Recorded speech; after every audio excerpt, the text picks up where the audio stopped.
Okay, so extraterrestrials, aliens. Right. I feel like we're always somewhat talking about them, but it's been a while since we've had a dedicated episode. Probably since our first episode, aliens. Yes. Yeah, probably.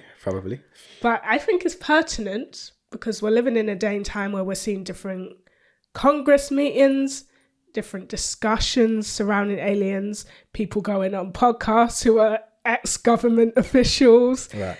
drones flying around New Jersey. Yeah, it's wild times. It's happening. It's happening right before our eyes, right? Happening. So we may be coming upon a day and time where it's undeniable that aliens exist. Undeniable to every single person. Because literally, you're walking by one in the street. Yeah. And it's like, hey, you good? how you doing? Yeah. Right, stay safe. Yeah. So with that being said, I want to collate and go through the evidence that aliens exist from a purely data perspective, like to the apprehensive or someone's like, well, I'm just a facts person. Because often we give religious or cultural reference. We do, but I feel like it'd be good to more focus on the data and evidence within this episode. And get people up to speed. So they might need to know what's going on.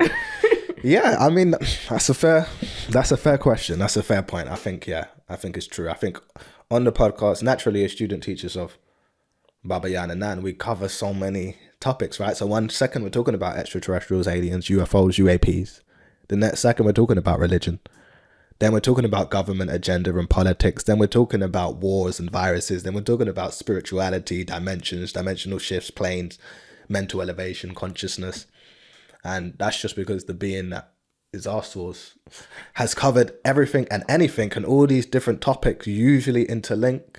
Yeah, exactly. That's usually intertwine. Nothing happens in a vacuum on this planet. Exactly. It's all interlinked. It all pertains to each other. So you'll find, and some people that's how they like it. They like to just absorb all the different types of information. But yeah, I think if you're completely new to certain topics, you might just want to absorb the data from an evidence perspective of a particular topic, like aliens, extraterrestrials, UFOs, UAPs.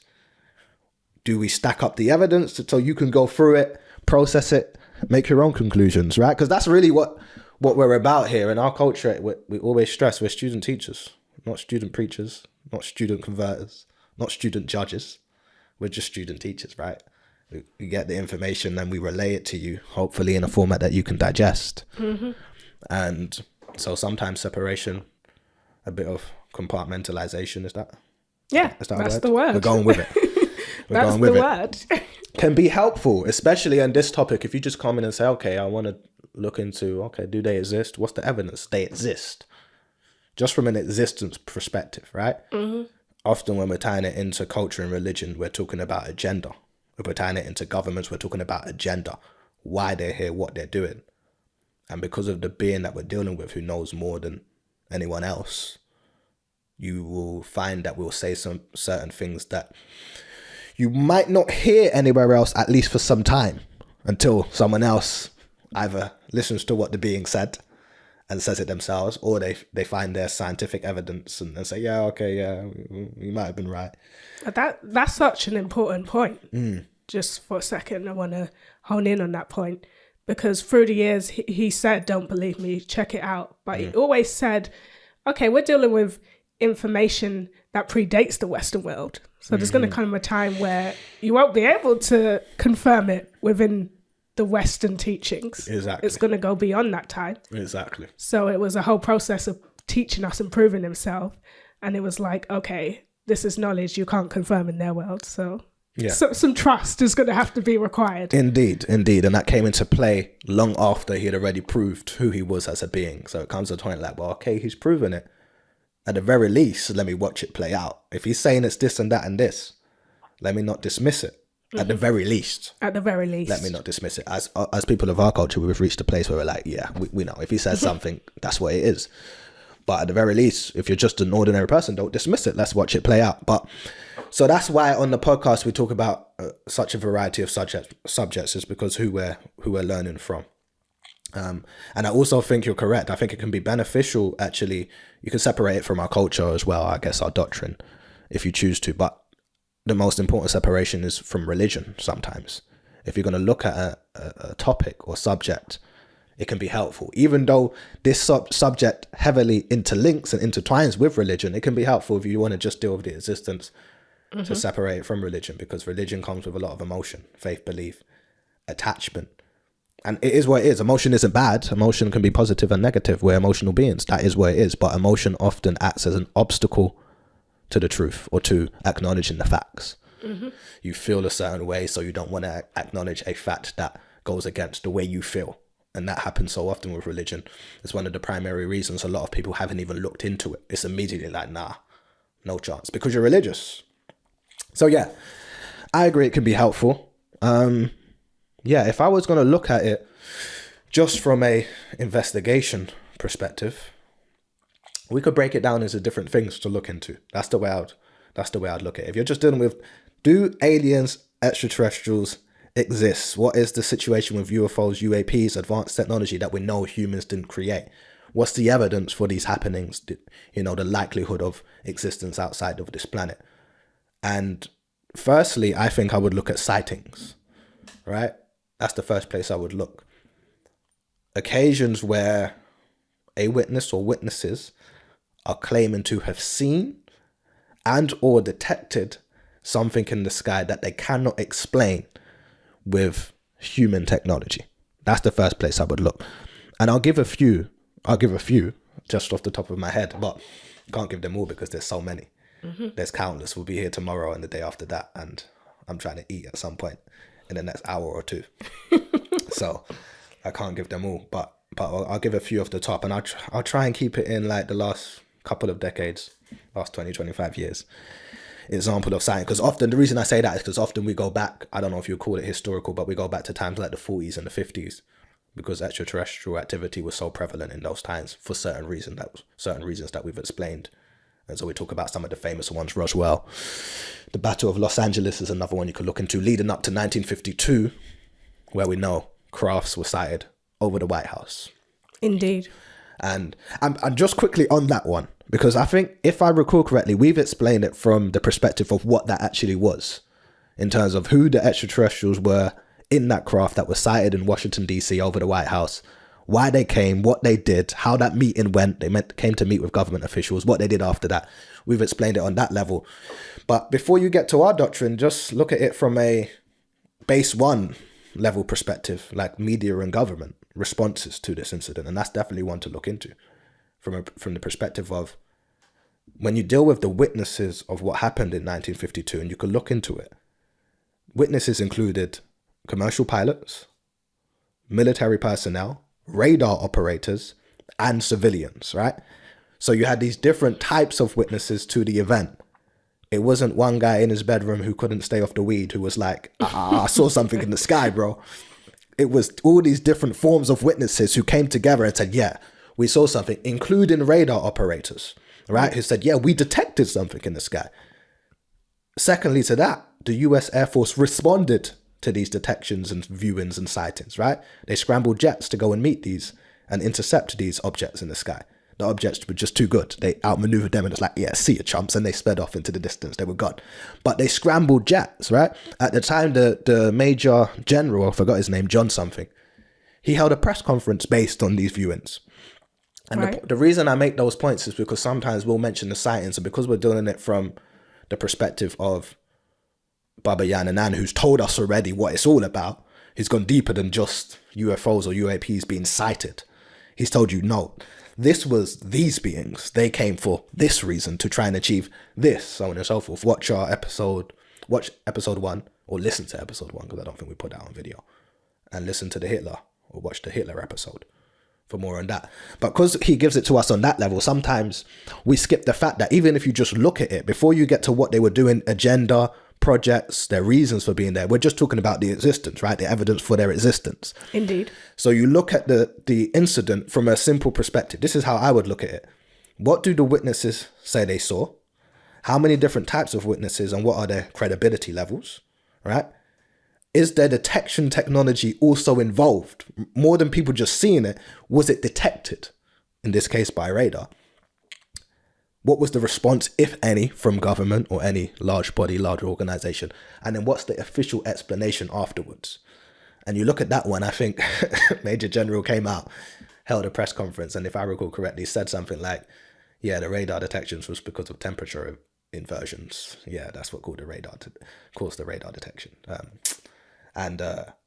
And okay, so then you hear that and you say, oh, okay, but we saw something in the sky too. Yeah. Optical illusions caused by weather phenomena. Really? That's the official explanation for that. So even being unbiased, I'm not even going to say what I think. We can gather what we think of that explanation. Yeah. But you go ahead. You just look at the incident with your own mind and say, what is the likelihood that that official explanation is correct in terms of what the case is saying? And that's how I would approach every sighting you look at personally. How many and who were the witnesses, what they say, were there any detection technologies involved? Was there any response from any official body? What's the official explanation afterwards? And you can determine what you want to determine, conclude what you want to conclude for yourselves. But so that's just the 1952 incident, which I think is relevant. Are there UFOs in our midst? Which is an older book. Planet Rizq, Mission Earth, these types of scrolls will talk about that incident in detail. But focusing on the last sort of 2025. So let's focus on maybe the last 25 years. Incidents and sightings that I would look into, just to give you a few off the top of my head, I would go the O'Hare International Airport incident, where members of staff at an airport claim to have seen a dish-shaped craft in the sky above the airport. It hung about for a few minutes. It shot off and disappeared into the sky at incredible speeds, according to the witnesses, and left a gap in the clouds when it left. I think with that one, air traffic control said, we didn't detect anything. We didn't see anything. But that incident's quite a famous one, I guess, in those circles because of what was claimed, because of the different types of witnesses. So that was 2006. So you can just search up O'Hare International Airport. I was about to ask around what time was that? This was 2006, right? 2007, there was one, 2007 to 2008. In fact, let's come to the UK, Alderney. In 2007, there was a pilot who claimed to have seen, he described it as a cigar-shaped type craft in the sky. At first, he wasn't sure what it was. He got his binoculars, got a bit close, and he said, yeah, that's not human. That's something else. At the same time that he saw it, passengers of a commercial flight claimed to have seen something similar to what he described in the sky also. And I think with that one later on, radar technologies also confirmed that there was something in the sky at the same time period. So that one is one to look into. Alderney, 2007. There was one in Texas. I forget the exact name of that incident, but around 2008-ish, I think it was. Multiple witnesses claim they saw something in the sky, I think including a pilot and maybe a policeman. I think military investigated it. I think radar was involved in that, but don't believe me, check that one out, because there's so many different ones that I've read over different periods of time. I think the military came and downplayed it or even dismissed it in the end. But that was an interesting one, claims of what they saw. I would also go to, if you search up Go Fast, Gimbal, and FLIR, which I think we've pretty much mentioned on this podcast. FLIR as in FLIR. What you're dealing with there is a group of first unofficially released videos of Navy pilots coming into contact with unidentified flying objects or aerial phenomena that were moving in ways that the aircrafts couldn't move, had no visible propulsion systems, were disappearing and appearing at will and doing anything they wanted to, basically. And you had a few videos, maybe let's say 3, Go Fast, Gimbal, and FLIR, where they were unofficially released, maybe 2013, 2014 time, and people on the net were like, what is this? What is this? But the Pentagon were like, they just weren't saying anything until about 2017 when they officially released the videos themselves and confirmed that they were authentic and said, yeah, we don't know what they are. It's unexplained. So you look into that. leading on, and I think when you deal with the Navy, East Coast 2014 to 15, so many pilots claim to have seen so many different things that you could look into. It's very famous pilots like Ryan Graves, who we're going to mention as well. So many different viewings and sightings. I think in 2013, you had one in Aguadilla, Puerto Rico, where they saw something in the sky and radar and thermal detected the same thing that witnesses say they saw, and it maybe even left damage behind. Look into that one. That's 2013 in Puerto Rico. Just to give you around the world, because I think often we talk about the States, the US, because that's the belly of the beast, right? Mm-hmm. But this type of stuff is happening all over the planet, right? So I would always look, all of those incidents are fascinating. Leading up to 2023, the Las Vegas incident, which we've spoken about before on the channel. 2022, you had certain things in Ukraine that were reported. My point is that there's so many, and that's just off the top, so many different sightings, reports that most people, I wouldn't say most people, that a lot of people haven't looked into. So you hear about a sighting, and one of the reasons I think you haven't looked into it is because I think media and government were successful for an age of time in convincing you that UFO was a quacky subject. UFOs, UAPs, aliens and extraterrestrials like a conspiracy. Oh, that's the UFO guy. He's just on his rants again. They convinced you that the media was successfully at putting that label on it, where anyone who's going to talk about it, you felt like you're going to be put into a corner, into a box and labeled. Yeah, that weird person. That weird person, rather than just the logical person who's looking and investigating anything like anyone should and saying, yeah, but the evidence stacks up here. You're looked at a certain way. And so I mentioned those ones, and I'll say, just have a look into them and have a look into plenty. So many search facilities now where you can just so easily access this information. It's not difficult. So I would say that as well as, so first of all, you have sightings intertwined, if you like, with the sightings. I would also look into government responses, projects, action over this topic, not just government, but maybe large organizations or bodies. What have they actually done or responded to? Because they may come out and say, listen, there's no aliens, there's no evidence, there's nothing going on, there's no UFOs, that was a weather balloon, that was weather phenomena. They may say all these things, but when you look through what they've actually done, especially now we're finding out more of what they've done over the years, you find out that they were always taking it seriously.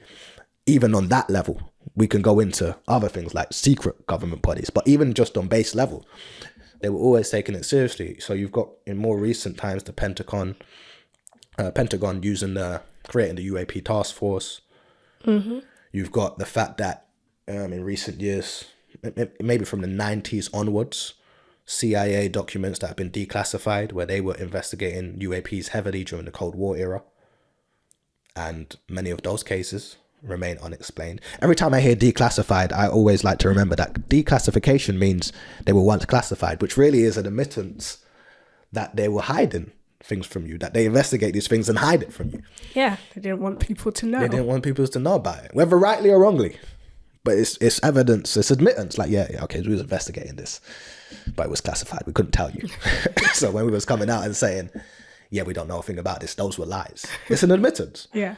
But look into that. I think one of those incidents that are declassified as far as the CIA documents that are revealed is an incident where a craft appeared above a military base and disabled their missile technology, right? And that one has a lot to do with Robert Salas, who's a famous UFO guy.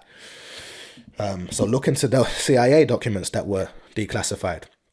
I would also say it's not just the states that do it. You have the states and their bodies, Project Blue Book and all the different things they've done. But when you go to different places around the world, everybody has looked into it. The UK declassified certain documents in 2008 in regard to UAPs. You can go to France, where they had an organization, GEIPAN, but you got to say it with a French accent. Japon. Japon. Japon. Japon. Is that right? Is that okay? Sounds about right. I forget what it stands for, but it's in French. Anyway, but I think that was an organization put together by a space agency or task force, if you like, where they were investigating. They investigated thousands of UAP incidents, right? I think they even opened it to the public as far as the public could upload their information or their reports or their encounters, and then that organization would investigate them, and they would put the investigations into different categories. Remember, this is just what they're telling us, not what they're not telling us. they will put the investigation into certain categories, and I can't remember all the categories, but category D, I think, would have been, oh, it's unexplained, we can't explain that. And I think there was maybe 10% ish of cases that went into category D. But the fact is, they put the body to it, towards it. They investigated this. They took it seriously. Russia did the same thing. When you look into Russia, they had a body dedicated to investigating UAPs. And when you look into it, you're going to find several incidents in Russia and several whistleblowers in Russia. And we'll speak about whistleblowers in a moment. So Russia created a body. They investigated. They have their equivalents of Project Blue Book. They have their equivalents of Area 51. They have their equivalents of Ryan Graves or David Grush or military personnel or high-ranking space officials coming out saying, yo, there's stuff out there. They've had documents declassified. They have documents still classified, which is an admittance that, yeah, there's some stuff we're hiding from you. But look into Russia. Brazil have done the same thing. Brazil was a hotspot for UFO or UAP encounters from like the 50s onwards, because you have remote places like the Amazon forest, etc. They were seeing things all the time. It's quite famous in Brazil, and they'll talk about it as if, you know, yeah, it's not that much. It's in different places you go in the world, it's not always frowned upon in the same way necessarily. But Brazil were quite important because they were one of the first countries to put their military towards investigating these sightings. And when you look into it, there's some crazy things that people have claimed happened in Brazil. Crafts coming, shooting down lasers, injuring people, and they found evidence to back up these claims. So my point is there, without going into the detail of all these bodies and what they found and what they did, but you can look into it yourself, is that governments and these organizations, we know NASA as well had their report, 144 unexplained cases. I think that number went up. Governments and large bodies take the topic seriously, even in the time periods where you would have thought they're not, by what they're saying. Like, oh, we don't know anything. Yeah, exactly that. Exactly that. I think 143 were unexplained, because they had an explanation for one, right? Oh, right. Okay. Weather balloon. But yeah, now the number's gone up. There you go. So weather balloon, weather phenomena, optical illusions created by the natural. Yeah, these are the types of explanations you deal with. My point there being that these bodies take it seriously. And my final point I would make in that area would be the whistleblowers. These high-ranking military or government or space agency officials who come out and say all these different things. They'll say that, yes, there's been plenty of encounters with UFOs, UAPs. But more than that, they'll say that, yeah, we've discovered organic material, i.e. we've got alien bodies sitting in the lab behind closed doors. Biological matter, is that the official term?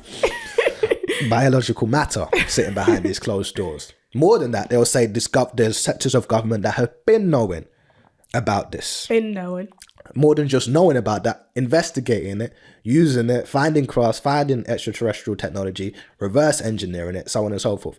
Obviously, in our doctrine, Baba Yaanuwn was telling this to us ages ago, saying, yeah, they've been doing it. They know what's going on. It just comes a time where eventually they're going to have to say, because it's going to become undeniable.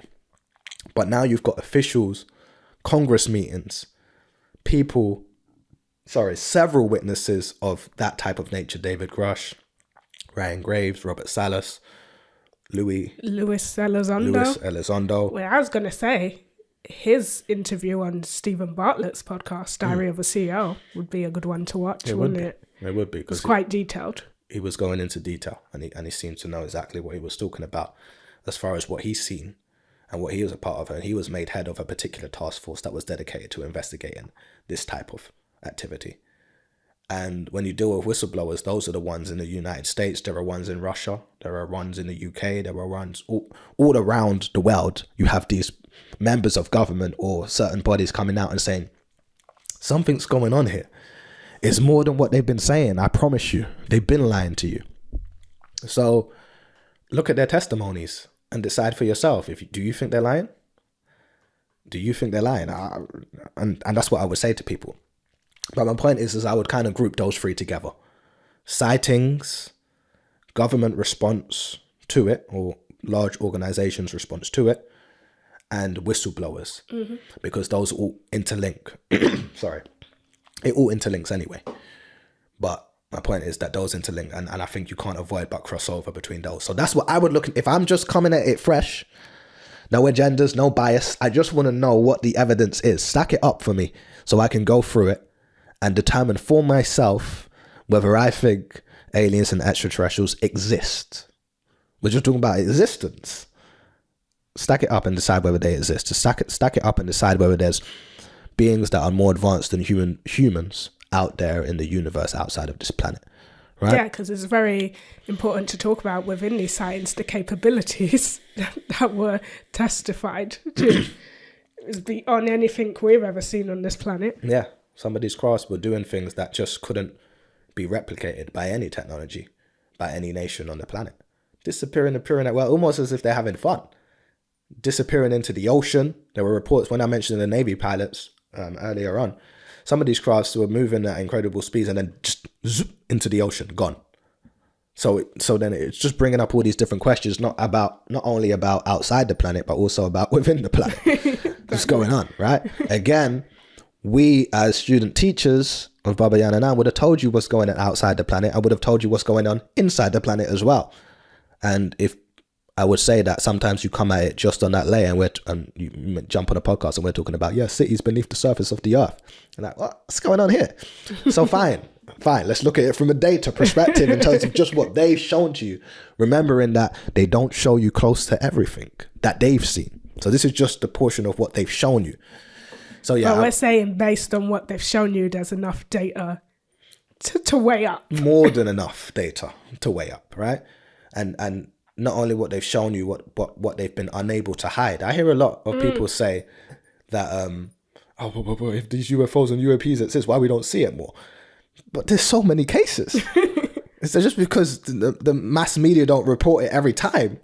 Listen, there's so many cases, even reported by media. Certain things they can't hide from you, and obviously it becomes even more difficult the more that the everyday person's technology grows and they can pull out their cell phone and record things. It becomes difficult. Going back to the declassification and the classified documents, the question that I would ask there, when you hear about bodies that had classified information as it pertains to these investigations, the question I would ask just on base one level is, if it's classified, what are these bodies prepared to do? And what aren't they prepared to do to keep that information secretive and secure? Because you may be dealing with incidences where civilians are involved, everyday people are involved, and you say, well, why aren't we hearing more? But the question I would ask is, if it is classified and they can bring up things like national security, etc., what are they prepared to do to keep that classified information secret from your everyday person? Because that's relevant in terms of the actuality of how these bodies behave and the secret bodies on the planet that are involved in keeping the existence of extraterrestrials and their involvement on the planet a secret. That's one of the reasons you haven't seen even more activity, is because you have a lot of cases where both the government bodies or organizations and the aliens themselves don't want you to know, don't want to be seen, don't want you to understand, so they'll hide it. And so that's just a question I would ask naturally. Once I hear about classification, I know how these bodies move, how these organizations move, just on everyday, forget just UAPs, just on any classified information. They're prepared to protect it and do whatever they have to do, whether that means discrediting you in some form or whether that means killing you. And we have documented cases of that, which we can go into another that's time. the two classic ones: character assassination or assassination. Exactly, or both. Or both. And often both. But they'll make sure that they assassinate your character first so that you don't become a martyr. Standard practices. So that's what I would look at there. Okay, so I'll kind of say, okay, first thing to look at, sightings, government reactions or actions involved in this, and whistleblowers. And when you stack them up, all countries have whistleblowers. When you stack them up, I'm not going to try and remember the Russian names of the Russian whistleblowers. It's too early for that. I mentioned before, I haven't eaten yet. I'm not gonna. And it's cold. It's cold. And we're recovering from an illness. It's cold. Can't wait to leave. No, it's cold. I can't. I say this every year, but I do legit think it's gotten colder. It's disgustingly cold right now. It's just horrible. So yeah, but there are whistleblowers all over the place. And when you look into the projects I mentioned, when you look into Japan, or when you look into the Russian government or large body investigations, when you look into Brazil, you'll inevitably find even more incidences and accounts which are unexplained, right? So that's the first place I would look, just from an unbiased perspective.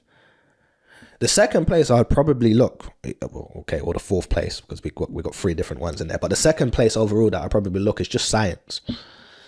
And when you look at something scientifically, I think it's just a logical mind. You don't have to be a scientific expert to look at things scientifically. The first question I'd ask scientifically is, how big is the universe? If the question is, do extraterrestrials and aliens exist, or what is the likelihood that they exist, how big is the universe? I remember reading some time ago, just as far as the observable universe, there are about 2 trillion galaxies that they've managed to estimation. 2 trillion galaxies. Each galaxy, remember, has over 100 billion stars, maybe up to 400 billion stars. That's a lot of stars. It's a lot of stars. They'll conclude that most of these stars house some level of planetary system. Right? We know from Existence How and Why, one of our scrolls, that when these stars were created, at that point that the etherical particles, both positive and negative, clashed to create that Big Bang. The first thing that was born physically was a sun or a star. And that sun would have birthed other stars or other suns. And not every sun is going to become the center of its own planetary system, so to speak. Some are for stabilization, some are for lighting. But they'll say, yeah, most of these stars seem to house some type of planetary system. That's just a fact. And so even just from that perspective, if you stop there, you say, what are the chances that a place that big has one very small planet in comparison to some of the other celestial bodies that they found? And that is the only planet where any form of life has grown. Just stopping there, it doesn't make sense. Mm-hmm. 2 trillion galaxies. So that's the first place I would look. Then I would say, take it a step further and say, okay, how much of what they've discovered would be planets in what they call the habitable zone, right? Planets that are close enough or at the right distance away from their sun that they will have conditions that are similar or can be compared to Earth. And therefore, in particular, liquid water. In particular, because where you find liquid water, you find life. So they found many, many, many planets that they would put into what they call the habitable zone, right? So already you have life, you have the potential for life very similar to the life you find on Earth, if that makes sense. That's been established. Kepler 452b, Proxima this. They've got all their names for the different planets around, but they've discovered that. And so that's already out there. You can just go on NASA's website and it's readily available for you to see that all these habitable planets. And I'll speak on habitable zones and a little bit more in a moment. Something else I'd look into as well. And not to flood, I'm just trying to throw as much information at it as possible from the reading I've done over the years. There's something called the Drake equation. Not my guy who just lost to Kendrick in the rap battle, not him. He's hurting, We ain't gonna go into a podcast. Drake alone. He's been through enough. He's hurting. Probably is hurting. But not Drake that lost the rap battle. The Drake equation, which is something you can find easily, just search up the Drake equation, which is an equation they put together. I think they first put it together in the 60s, but it's been updated in recent years and so on and so forth. And it's an equation that includes different factors, whether it's the rate that stars are, the amount of stars in that they've observed, the amount of stars that then house planets, the amount of planets that then house the possibility of the type of life we see on Earth, the amount of this. There's all these different sections to the equation. I can't recall every section, but it's the equation they put together just based on maths, science, and so forth. And they've determined, there's one of the numbers I saw recently, because there's debates in the community about what each section of the equation is worth. So the equation isn't necessarily agreed on exactly what it is, but generally the equation itself is used to fuel investigations into alien and extraterrestrial life out there. And I think they even pessimistic results would say there's many, because the equation is used to determine in its most recent form the chances that, or how many advanced civilizations there's likely to be out there other than ourselves, right? Based on all these different factors. And that equation, the last number I saw was over 12,000 in the Milky Way alone. just based on their numbers and their science and their maths, so on and so forth. Over 12,000 advanced civilizations likely to be out there. So I thought that was relevant. In the Milky Way alone. In the Milky Way alone, right? So I thought that was relevant because that's something you could just look into if you're just trying to look into all the different scientific evidence behind it. Furthermore, when you look into the habitable zone, remember for a long time, what people on the planet believed, what scientists believed on the planet, was that life could only exist in certain environments, right? What they're finding out in recent years is that that isn't true, as they find out often with a lot of their conclusions. Western science, right? They finding out now, oh snap, that wasn't so. Even on this planet, they're finding, even if it's micro forms of life, existing in what you would think is an environment that they couldn't exist, such as volcanic environments, ice environments, just extreme deep sea and hydrogen vents, so on and so forth. Environments that you thought, no, life can't exist then. In fact, in 2014, they discovered plankton-type life on the outside of an international space station in space, right? So life that was existing on a space station in space. Not to say that it necessarily came from another planet. It could well have come from Earth. But the point is, it was surviving in space, right? So a different life that's capable of surviving these extreme conditions, right? What that does is it increases the possibility further. Remember, just data, stats. You're at first just looking for environments that replicate or are similar to Earth because you're looking for Earth-type life. It's interesting because we mentioned that when we was watching Trump on Joe Rogan and he was speaking about life on Mars, one of the things that Trump let slip is that, oh, maybe there's just different forms of life that we don't understand yet. And before Joe Rogan chimed down like, no, I mean, life on Mars was many years ago. And so on and so forth. Right. What they're discovering now is that, oh no, life can actually, there are forms of life that can grow and exist in environments we didn't think possible before. So now we have to expand what is likely based on this new data that we found. So not only are we saying we need environments of this type, but also other environments can house life anyway. So we don't really have an understanding of what type of life can grow where. We have no real clear vision of that, right? There's planets out there that they will look at one time and say, no, there's no way that planet can house life. Now they're like, oh, maybe it can. Venus being one. Exactly. Venus being one. And obviously we come from our perspective. Baba Yaanuwn's told us about Venus a long time ago. He's told us about Venetians, and he's told us certain Venus life forms have made their way to this planet and so on and so forth and achieve certain things. And, you know, look at people like Tesla and so on and so forth. But before you even get there, now we're talking about the fact that, oh, yeah, there might well be life on Venus. That the environment, we didn't even fully understand it anyway. Whereas we looked at the surface of the planet and said that can't house life 30 miles above the surface, we're seeing environments similar to what we see here at deep sea level. So life could be in that environment, so on and so forth. They discovered phosphine on Venus, which is a gas associated with biological activity. They've discovered it in amounts that they can't explain with any other explanation, like you might explain it with volcanic activity. But the amounts that they're discovering it says, no, that seems to be related to biological activity. Mm-hmm. They're going to increase their investigations there.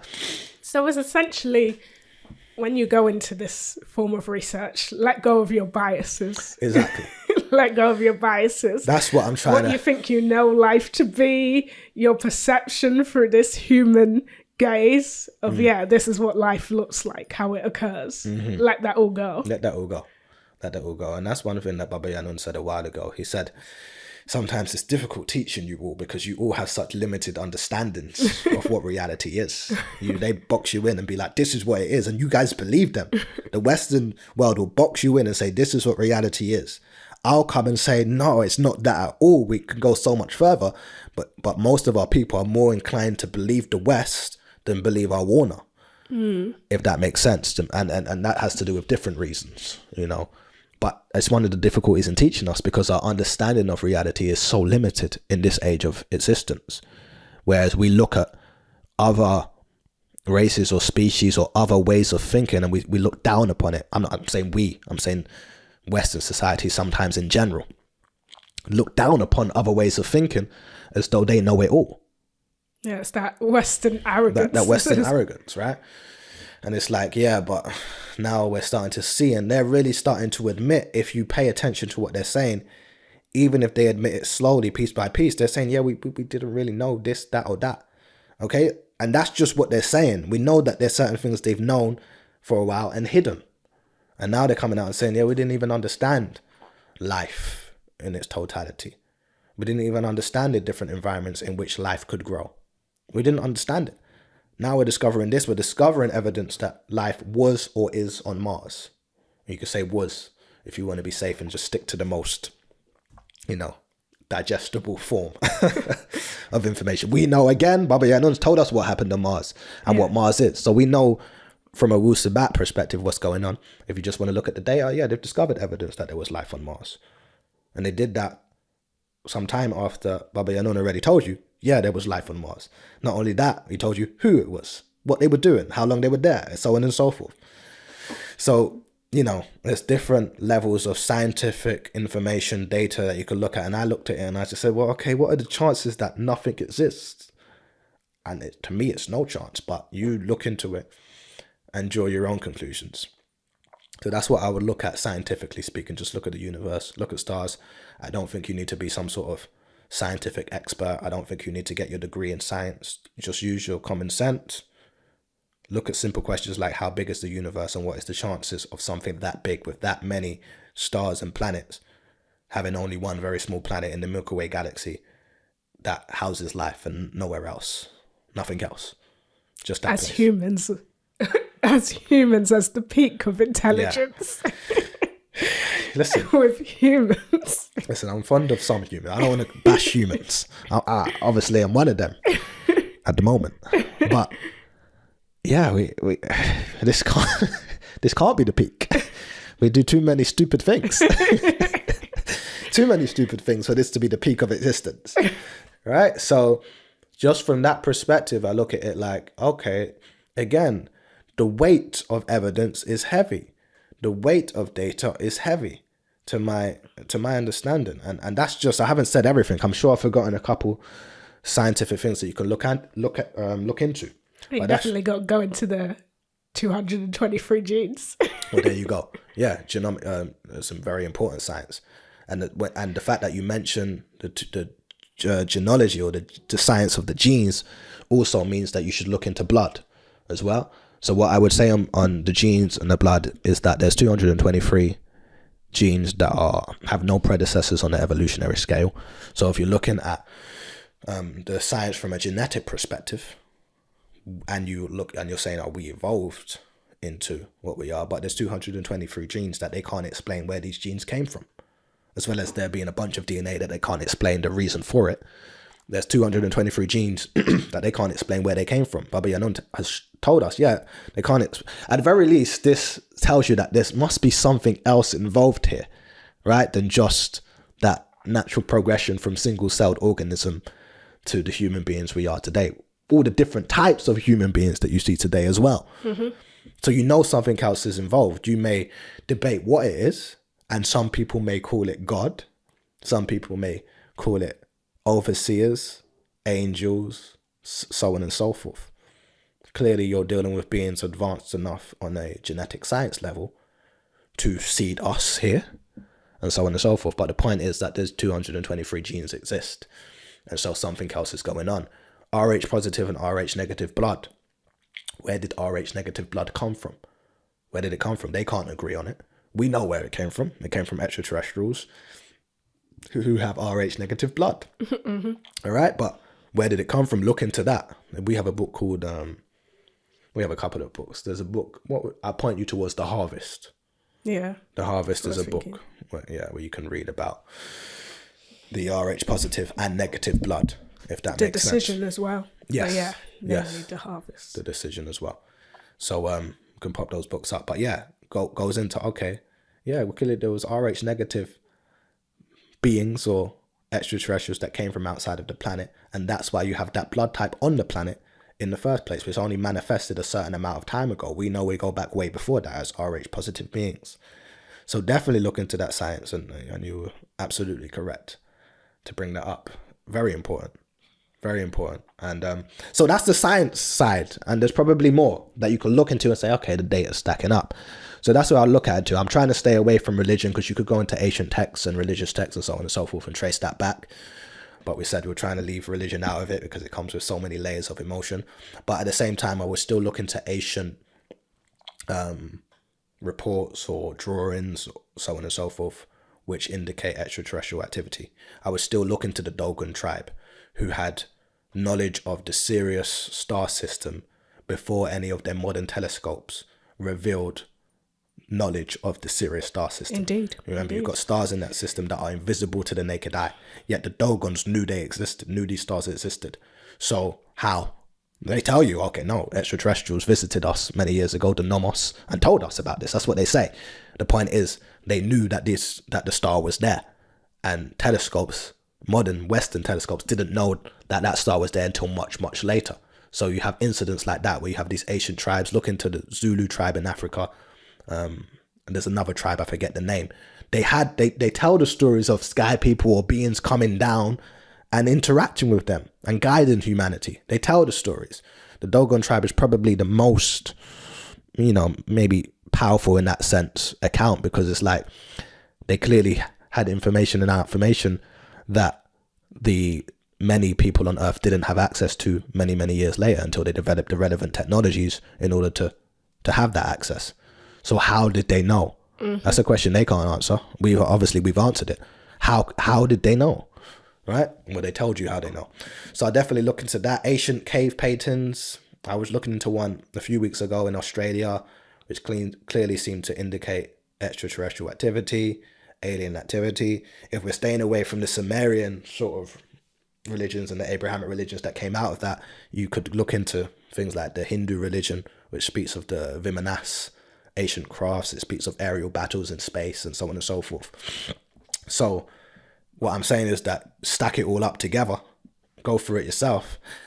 And my opinion is that you can't help but conclude that they exist at the very least. At the very least. At the very least, that they exist. We could call that bracket of research ancient civilizations. Yes. And look into that. Yeah. Even the Tuli Papyrus. The Tuli Papyrus. Baba's broken that down. Mm-hmm. One of the oldest sort of reports, if you like, of UFO type activity, right? Mm-hmm. And obviously it makes its way into religion. I just say look into it as well. Now don't not look into it, because obviously we're staying it. But Ezekiel obviously talks about a wheel within a wheel and seems to describe some type of craft and so on and so forth. So yeah. But look at the Tuli Papyrus, and there's several others out there. Pieces of evidence where it's like, yeah, something was going on here. That much is clear, right?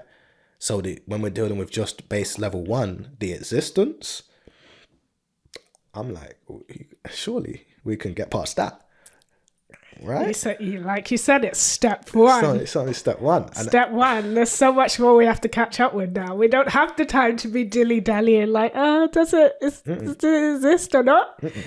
Do the research. Do the research and get past it. And then we'll tell you why they're here, what they're doing here. Some of it is okay, if you're dealing with our ancestors. Some of it is not okay. Yeah, we'll say some of it is agreeable to us. Some of it, if we don't tread correctly, will not be agreeable. Will not be agreeable to us. and before we even get there, if you're still sort of, I don't think they exist. All right. But they're going to be walking through. We was watching Avengers and Infinity War. Was it a week or 2 ago? Love those movies. Great movie. And it got me how in one of the first scenes, Iron Man's just casually walking through wherever he is. He's in New York. And then Doctor Strange just comes through a vortex and hey, Iron Man, we got to go. And the civilians they ain't even... They're not bothered. Whatever, superheroes doing their thing. It's going to be like that with aliens soon. Aliens just walking down the street. It's where it is. The Greys just doing what they do. Yeah. Oh, the Draconians are here. Oh, yeah. Reptilians. Let me just stay clear, because they like... I don't think we'll be like, Draconians and Reptilians are here. Yeah, just another Tuesday. You never know. You never know. Just stay clear of certain ones. But that's what we're trying to tell you. And so the information about the different extraterrestrials that exist is well documented in our doctrine, because Baba Yaanuwn has spoken about them in details for many, many years, right? You're dealing with the Pleiadians, you're dealing with the Annunaki, you're dealing with the Draconians, you're dealing with Parnataru or the Netiru, our ancestors. You're dealing with the Andromedans, you're dealing with the Ashtar Command, who are the extraterrestrials that came to the White House in the 1952 that we mentioned earlier. So you're dealing with all these different types, and there's other species that is mentioned: Greys, Zeta, Reticuli, the Greys, and different forms of Greys. Our relation to the Greys as a people, hit the contact he's had with the Greys, his friends, Krill, Alama, and Saat. You're dealing with detailed stories and accounts of a being he's got 76 trillion years of knowledge. There's no other way to say it. So there are certain things that we're going to say that it's going to be like, yo, it's out there, but we built it up towards that. If you can go and do the research quickly, you'll see that path to where we're at had a logical path, but we're here now, we're in it. So process the data quickly and get past it, because there's so much more to talk about, and there's so much that's going to happen. And most of what you see happening on the planet, whether it's fires in Los Angeles, whether it's crafts appearing, whether it's wars and viruses, it pertains in some way to extraterrestrial activity, either directly or indirectly. So we need to get used to it. But yeah, that's what I would look at it. I know I was talking a little while there. I don't know how long we've been going, but that's how I might split it up. If I was just going to investigate it without bias, I would look at the sightings, government agenda, whistleblowers. I would look at the scientific factors behind it, and I would look at the ancient reports, or the ancient texts, or the ancient civilizations who have spoken of extraterrestrial activity and left evidence. Let's recap that again.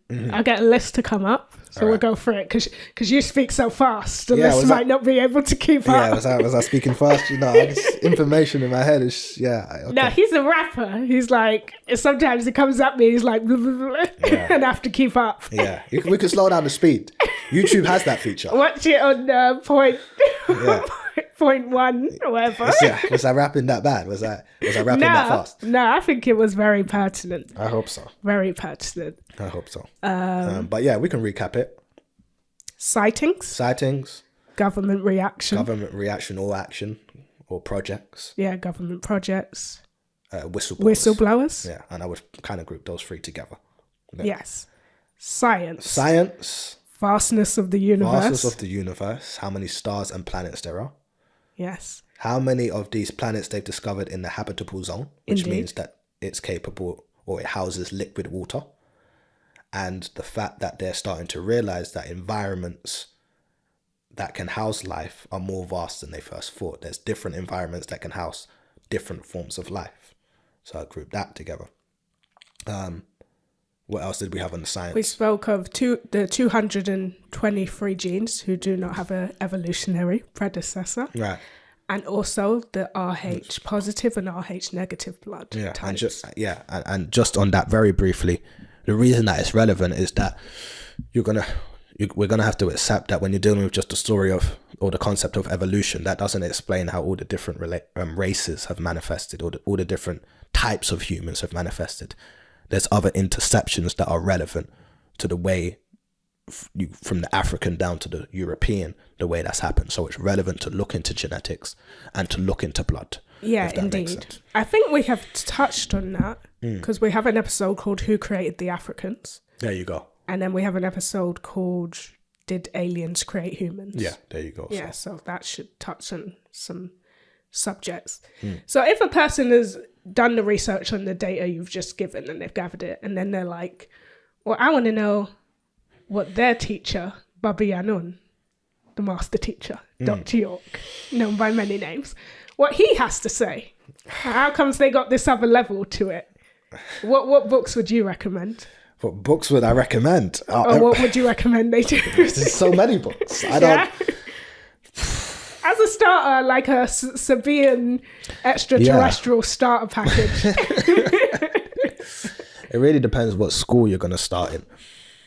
If you're gonna stay here, which we like to keep people if possible, even though there's so many important books that go back, for sure.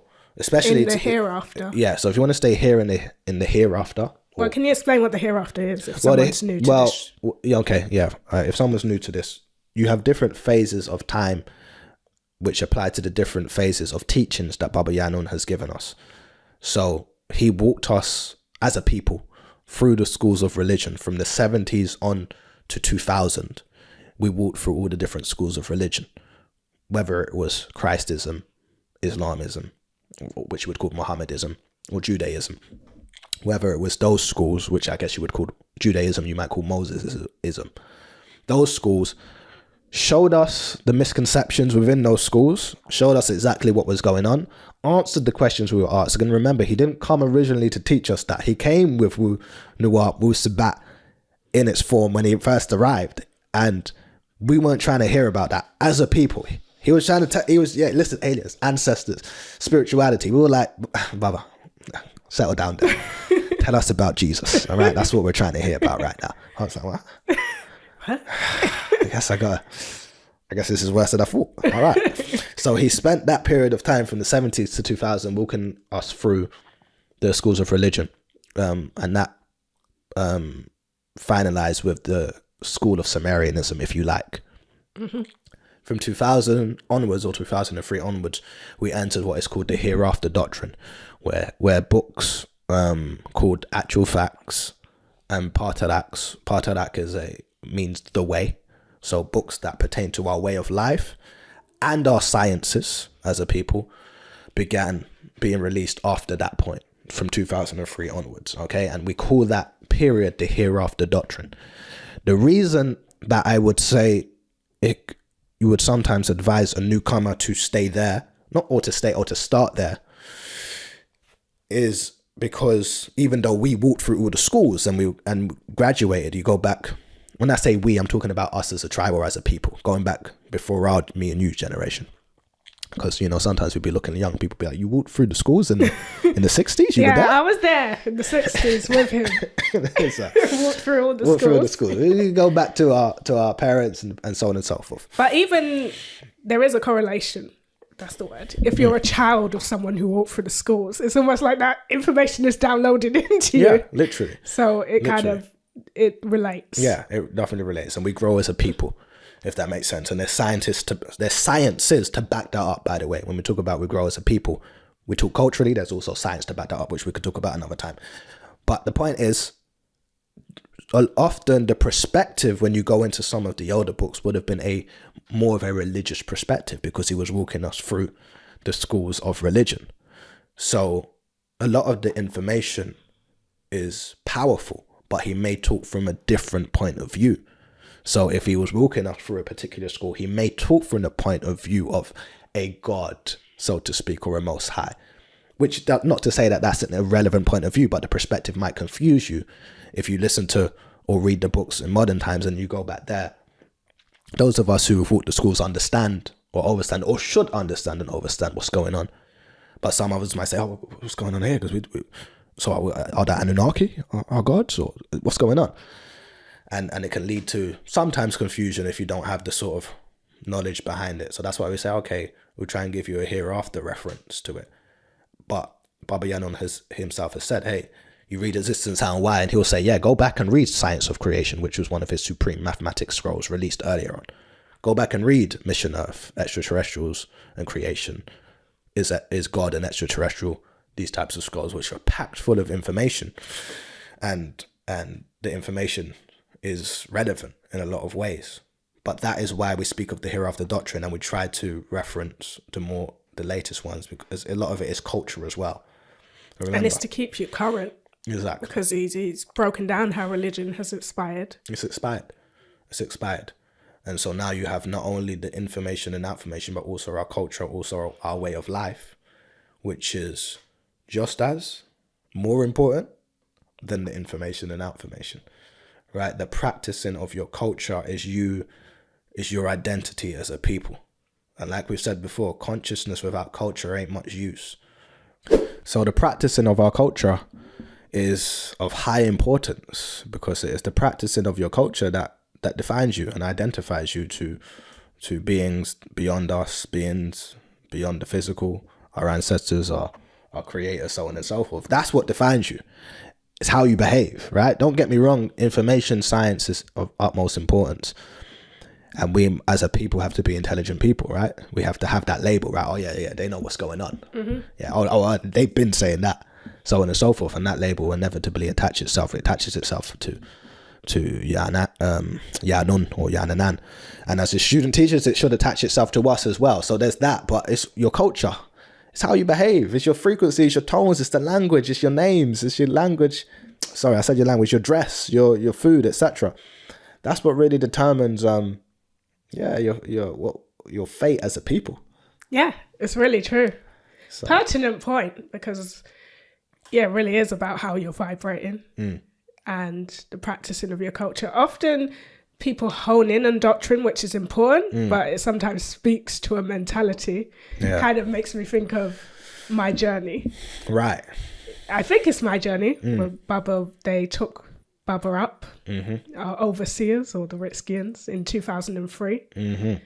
And they had certain questions for him. Right. Can they sing? Yeah. As in, can they speak their language? So they wearing their dress, like they practicing their culture. And he was just kind of like, no, they're more concerned with impressing each other. Right. So important, that account. So important. So first of all, sorry. No. Yeah, go ahead. No, first of all. Because I can cycle back round. Yeah. First of all, look into the New York blackout in 2003, right?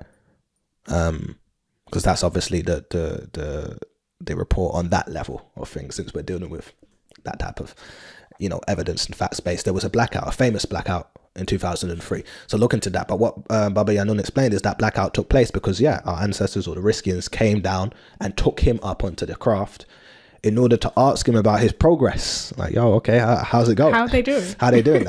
They didn't say, do they understand the atom?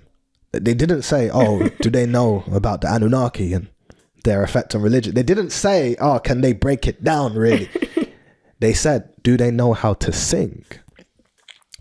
Which means, do they know how to speak their language, their tones? Anyone who studies our language and can speak it knows it's a singing language, right? You get that flow of it. Yeah, it will transform you. It will transform you. But that's the point. That's the question they asked. And the answer was no. I ain't even interested in that. Yeah. If I can break down atoms, they like me. Yeah, they like that girl be impressed. Yeah. I'd be that guy. And so that's what he stressed upon, that's what we were more concerned with, looking heavy to each other, looking like we're that guy to each other. We weren't really interested in just being what we need to be as a people. And that's pertinent.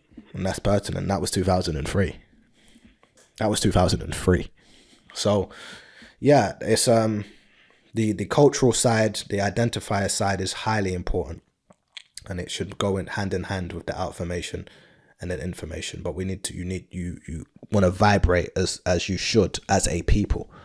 I say that knowing that it is what it is. There's going to be lots of people who just come, as it was when we were doing our Saturday classes at the temple, and any Saturday class, we all know as student teachers, we teach anyone, whether you come because you're looking to get involved on the deepest level, whether you come because you're looking to learn, or whether you come because you're looking to question.